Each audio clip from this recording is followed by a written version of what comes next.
What's up, everybody? Weston here with the Hidden Gibbon, back with another Daily Deck Tech video, and today I wanted to do one for an upcoming set. Of course, we have the new Strixhaven set coming out in April, about a month after the Turtle set. And we got a really interesting commander that was previewed for it, Lorehold the Historian. So Lorehold the Historian is a 5/5 for 5, and has flying and haste, which is good on its own, right? But each instant sorcery card in your hand has Miracle, which means you may cast a card for its Miracle cost when you draw it if it's the first card you drew this turn. So it's really good with things like top, draw spells, etc. Especially instant speed draw spells because it breaks timing rules. And then at the beginning of each opponent's upkeep, you may discard a card if you do draw a card, which is really good. So I'm going to give it a shot here.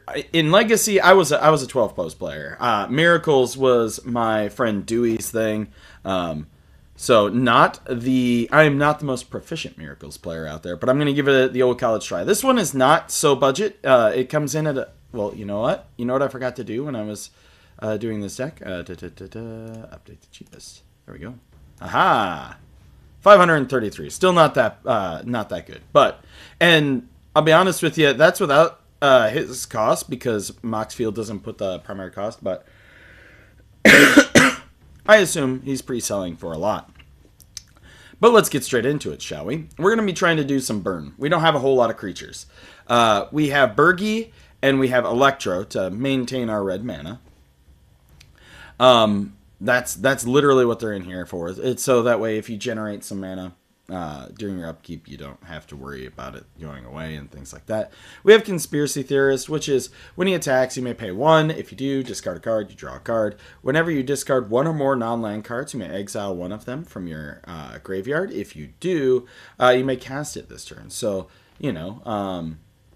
if you discard an instant with Lorehold's ability, you're able to still cast it on that turn. We have Galvanoth, which is at the beginning of your upkeep, you may look at the top card of your library. If it's an instant sorcery card, you may cast it without paying its mana cost, which is pretty fun.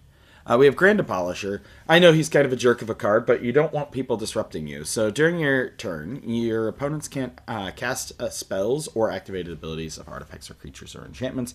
You'd also put in the dude from Tarkir, the guy who's playing the old instrument. We have White Knight Orchid for some catch-up ramp. Long Shot, because Miracle is a cost that makes it too generic, and Long Shot makes that Miracle cost 1. For non-creature spells, and those are instant sorceries. We got the Sad Robot. We have Spinerock Tyrant, which has Flying, Wither, and whenever you cast an instant or sorcery spell with a single target, you may copy it. If you do, those spells gain Wither. You may choose new targets for the copy. We have Twin Fang Tyrant. If a source would deal damage, it deals double that damage instead. Sorceries. We have quite a few Wrath effects in here, but I would say that they're high value Wrath effects, like high value for you and hurting your opponents. So we have Avatar's Wrath, right? So you could flip this off the top, choose one target creature, then airbend all other creatures. So then, say this happens, you pass your turn, you discard a card, you draw Avatar's Wrath, you play it for its Miracle's cost, you keep your commander out there, everything else gets airbent, and then your opponents can't cast spells from anywhere other than their hands until the next turn, and you exile Avatar's Wrath. We have Approach of the Second Sun in here as part of a win condition. We have Blasphemous Act to deal a bunch of damage. Brass Bounty gets us a bunch of treasures. Call forth the Tempest, Cascade, and it deals damage to each creature your opponent controls, equal to the total mana value of other spells you've cast this turn. Which is pretty delicious, to be honest with you. We have Chandra's Ignition. I love this spell. Its target creature you control deals damage equal to its power to each other creature and each opponent. We have Cut a Deal. Each opponent draws a card, then you draw a card for each opponent who drew a card. We have Dance with Calamity, which is shuffle your library as many times as you choose. You may exile the top card of your library. If the total mana value of the cards exiled this way is 13 or less, you may cast any number of spells from among those without paying their mana cost. We have Disrupt Decorum, which is go to all creatures you don't control. Explosive Singularity. As an additional cast to cost the spell, you may tap any number of untapped creatures to reduce its cost. We don't want to do that. We want to miracle this thing. Which then, it deals 10 damage to any target. Hit the Motherlode, discover 10. If the thing's mana value is less than 10, you create a number of treasure tokens equal to the difference. Insurrection, one of the OG win con spells. You're going to want to flip this off the top of your deck, take control of somebody's stuff, and win the day. We have Pirate Pillage, discard draw, Prisoner's Dilemma. It is for 5. Each opponent secretly chooses Silence or Snitch. Then the choices are revealed. If each opponent chose Silence, it deals 4 damage to them. If each opponent chooses Snitch, it deals 8 damage. Otherwise, Prisoner's Dilemma deals 12 damage to each who chose Silence. We have Reconstruct History. Return up to 1 target artifact card, up to 1 target enchantment, instant, sorcery, and planeswalker card from your graveyard to your hand, and then you exile it. It's a pretty good card overall. Rise of the Eldrazi. This spell can't be countered. Destroy target permanent. Target player draws 4 cards. Take an extra turn. Exile it. We have Secret Rendezvous. You and target opponent each draw 3 cards.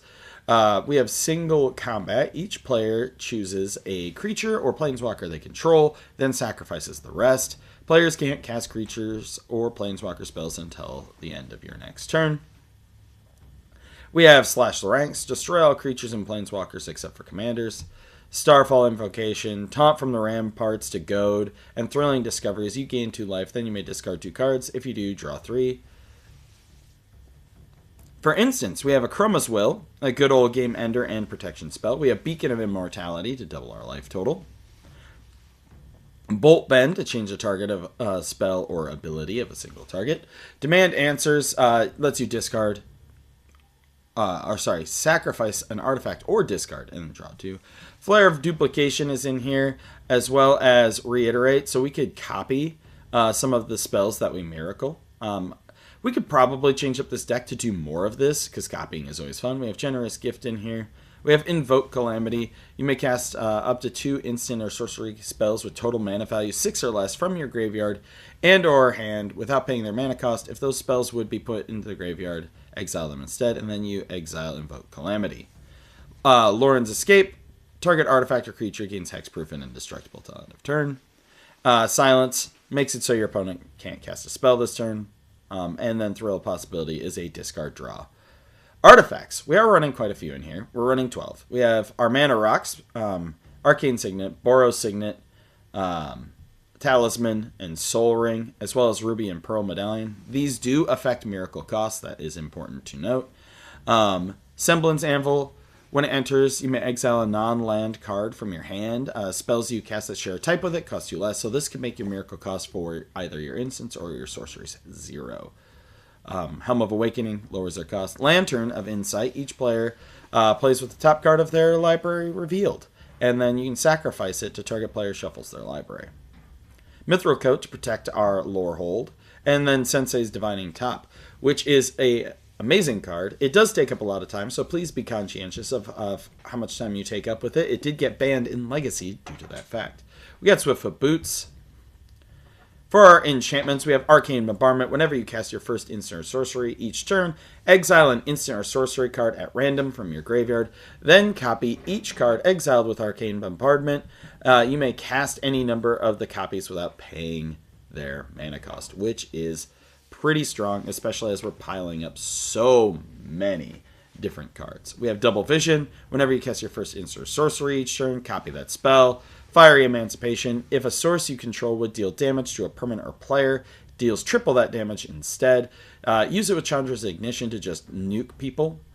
We have Ghostly Prison. And then we have 2 odd cards. We have one from Stronghold. And it's not Plains Chase.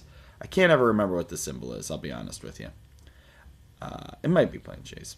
No, it's not. That's not Plains Chase. Plains Chase is Swirl. But Hidden Retreat, which is choose a card in your hand, put it on top of your library, prevent all damage from an instant or sorcery.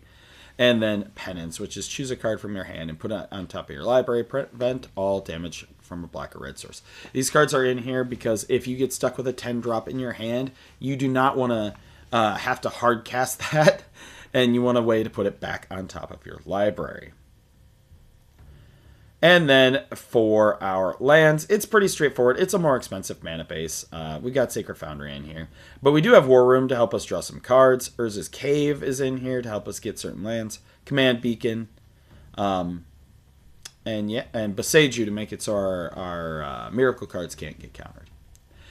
Of course, we will probably see a lot more cards as we get closer to Strixhaven. I'll probably do a budget deck of him as we get closer, if he is not himself like $100. But as always, I'm Weston with the Hidden Gibbon. Let me know if you're excited for the new Strixhaven set.